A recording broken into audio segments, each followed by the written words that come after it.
Dahil sa maraming nag-aalala sa SB19 member na si Stel matapos na ito'y makatanggap ng panlalait mula sa isang TikTok creator na si Stella, ay minabuti na lamang ni Stel na sagutin ang kanyang followers na nangangamusta sa kanya ilang araw matapos ang issue. Ayon kay Stel, maayos naman umano siya.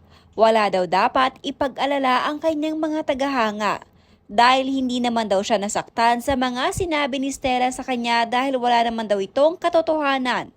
Dagdag pa nito, ang mga katulad umano ni Stella ay hindi na dapat pang pinapansin ng kanyang mga followers, lalo na ng mga tagahanga niya dahil nakakasira lamang umano ito ng mental health. Sa halip na pagtuunan umano ng pansin ng katulad ni Stella, dapat daw mag-focus na lamang ang mga tao sa may mga mabuting puso dahil tiyak na marami pa daw ang may mabuting kalooban. Wala naman daw kasi siyang magagawa kung may taong katulad ng pag-iisip ni Stella. Ayon kay Stel, may kakanya-kanya umanong pananaw ang bawat isa sa atin. Sa mga hindi nakakaalam, nakatanggap ng panlalait si Stel mula sa TikTok creator. Dahil sa ginawang ito, naging dahilan ng pagkakatanggal niya sa pagiging ambassador ng makeup brand na Colorette. Ano ba dapat ko sabihin? Well, iniisip nyo, baka kasi iniisip nyo hindi ako okay kasi hindi ako sa social media ng mga nakaraang linggo. Pero kasi sobrang busy talaga, ang dami kong inaasikaso. And malalaman nyo rin yun sa taktang panahon. Bukas ikwento ko. And ang dami rin mga nangyari sa mga social media, and I know you guys are also tired. So if you need rest, mag-rest din kayo kasi hindi lang naman ang social media ang iniikutan ng buhay nyo. Go outside and smell the flowers. Enjoy life. If you think na masyado na kayo nag-consume ng maraming time on social media tapos nasistress lang kayo, napapagod kayo, and inaatake kayo ng anything, it's time for you to take a break and do yourself a favor na gawin yung gusto mo.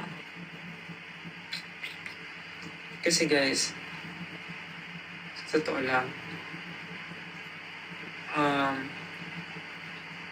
wala naman na tayong makokontrol or magagawa sa mga sinasabi ng iba, sa iniisip ng iba, kasi sila naman yun eh. Wala na tayong magagawa doon. Pero, ayun lang, don't tolerate anything bad na feeling natin nakakasira ng ibang tao. Yun lang naman. Nagigets ko rin naman na lahat naman ng tao entitled for speaking or for saying the things that they want to say. Pero may salita pa rin naman na maging mabuting tao. Pwede ka naman maging honest. Depende yan sa ano yan? Depende yan dun sa way. Depende yan sa intention pala. Ayun. Pwede ka magsabi ng totoong bagay, pero ibase mo sa intention. Kung yung intention mo ba, sinasabi mo siya para maging aware yung tao, or parang normally mo lang siya sinasabi, or yung intention mo is makapanakit ng tao. So, that's different. So, and yung mga taong iniisip or nagtatanong kung okay lang ako, don't worry guys, I'm okay. Sobrang busy lang talaga. Tagal ko na gustong mag-live talaga. Sobra. Gusto ko makipag-bonding sa inyo. Kaya hindi ko magawa. Kasi nandayo kong ginagawa. Bukas ko na lang kikwento kung bakit ako busy. Kaya abangan nyo bukas magla-live din ako. But, ayun nga. All the things happen. Wala naman na tayong magagawa doon. Sila naman yun. Basta ang sa atin lang, let's continue life and let's keep on doing the things that we love. Kasi yun naman yung hindi nila makukuha sa atin. Right? Right? Just keep on doing the things you love and focus on your goal and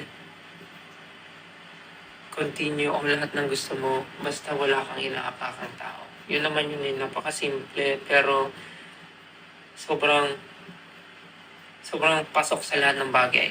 Pero yun lang naman yung gusto kong sabihin.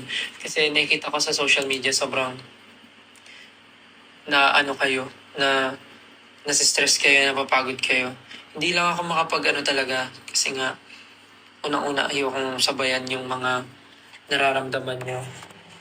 Hindi rin naman ako makapag-live kasi nga dahil ko ginagawa. So, yun.